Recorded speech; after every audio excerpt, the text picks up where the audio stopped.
Create, Build, and Manage Daily is brought to you by Centerpost Media.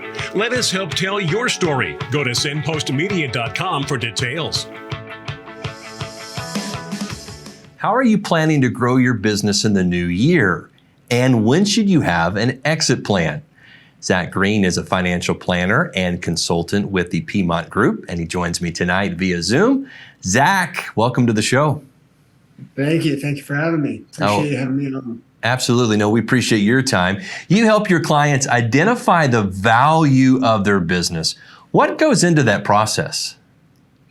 Well, it starts off with just running a baseline valuation, which is looking at the previous 3 to 5 years financials. We're looking at things like balance sheets, cash flow statements, tax returns. And then we are also taking into factors things like what's a similar size business in a similar sector that is sold in a geographic location nearby, and using historical data to value that and get just a base value for the company.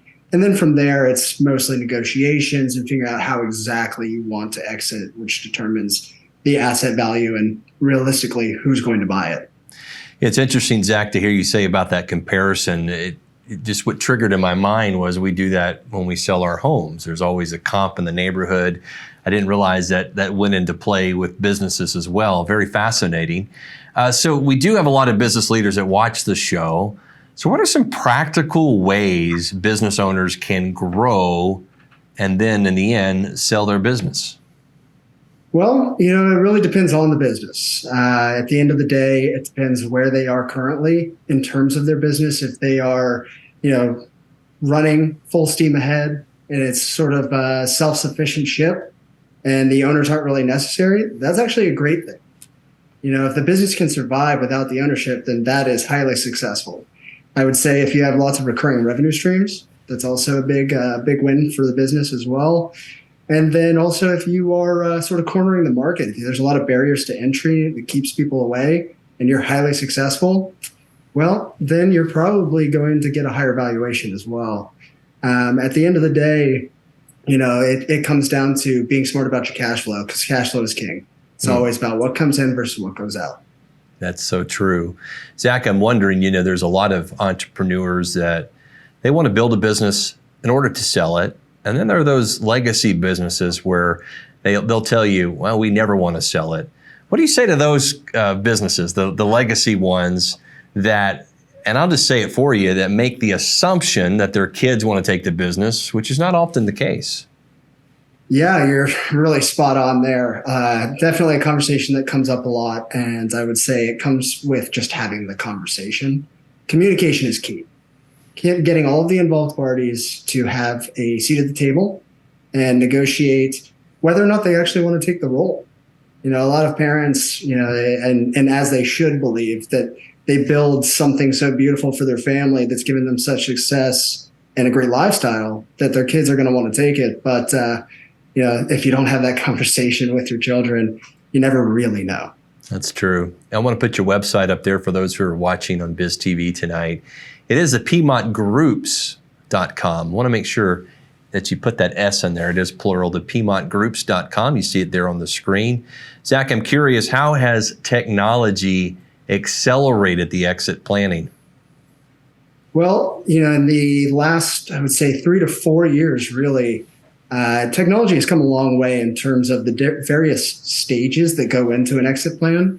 So there are 3 main pieces that we use. The first being BizEquity. It's a very well-known software that goes out into the market and provides a baseline valuation for a company. It's not accredited, but it's very useful. I'd say it's probably within a plus minus 2 to 3% error margin. And then you have another program called Core Value that identifies value gaps, which are various pieces that show a business owner and executives different ways to implement changes to increase the valuation of the company. Sometimes they're small changes, sometimes they're very large, just depends on the company itself. And then the final piece would be BEI. That's a third separate program that helps establish step-by-step strategic moves, timelines that align with the actual business owner's goals, whether it be one or multiple. There's a lot of information out there that you can find online. Some of it's good, some of it's bad. How important is educating your clients to your process? Well, I'd say that is inherent to my process. I really do not like to implement anything until I feel like my clients fully understand exactly what it is that I'm recommending. I think that ties into the fiduciary role, and that's something that my team and I take extremely seriously. We always want our clients to be put ahead of our own interests, because in that way, everybody wins. In terms of running my business, right? I mean, what I do is a business, and I am an owner of this business. So for me, I want to put out what I'm preaching and practice it on a daily basis. And that's educating both myself and my clients, as well as following a fiduciary approach. Well, we talked about planning for the new year. So I'm going to turn that question over to you as you look at your business. What is next? What are you most excited about as you head into 2023? Well, I don't want to give away too many trade secrets, but I've got some interesting ideas about how to make it easier for most small to mid-sized business owners to reach this sort of this stage without putting themselves at a disadvantage. So providing more of an educational format. I definitely have been toying with the idea of writing a book, or at least sort of a standard practices manual, and just giving people the baseline knowledge on a non-paid format, not having to do some sort of subscription or anything like that, just to give them the necessary basics to go out into the market and be strategic. And then when they're ready, then they can always reach out to me or anybody else that does what I do. There you go. It's content marketing, writing that book. So when you push it out there, we'll have to have you back on the network. Got about 60 seconds left. So my final question for you, Zach, again, as business leaders are watching tonight, what tips do you offer that they should be thinking about as they wrap up 2022 and head into Q1 of next year?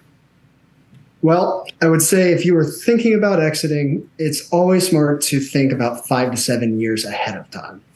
There's a lot of different pieces that go into it, and it's always different.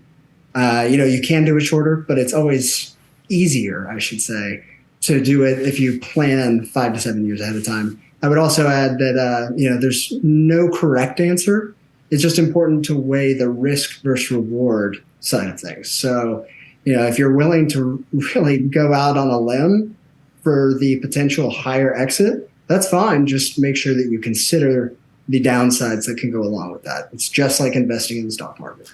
There you go. Zach Green, thanks again, with financial planner with the Piedmont Group. The website is thepiedmontgroups.com. We'll be back right after this.